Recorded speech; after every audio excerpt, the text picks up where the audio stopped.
বাসাটা তো এইটাই, কাস্টমারের একটা কল দেই। হ্যালো ভাই, আপনার একটা পার্সেল আসছিল। হ্যাঁ, আমি আপনার বাসার নিচে আছি। আচ্ছা ভাই।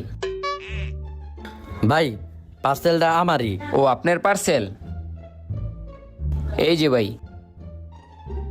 ভাই কয় টাকা হইছে? 500 টাকা। ভাই খারান একটু। ভাই আপনার কাছে পানি হইব? হেই বেটা, এদিকে কি আমি পানি দিতে আইছি? পার্সেল দিতে আইছোস, পার্সেল দেওয়ার জায়গা আবার পানি চাষকের লিগা। হ্যাঁ, আমি পার্সেল দিলাম থেকে একটু পানি চাইছি। হ্যাঁ, আমার পানি দিব না। ভাই আপনার পার্সেল আছিল? হ্যাঁ, আমার একটা পার্সেল আছিল ভাইয়া, পেমেন্ট অনলাইনে করা আছে। ভাই শুনেন, আপনার ঘরে পানি হইব, একটু পানি দেওয়া যাব? ওই না, পানি মনি নাই, যা। এত কষ্ট করে বেড়াগো অর্ডারটি দেই, একটু পানি চাই, পানিও দেয় না। জায়গা। এ ভাই, এদিকে আহেন, এদিকে আহেন। ভাই আপনার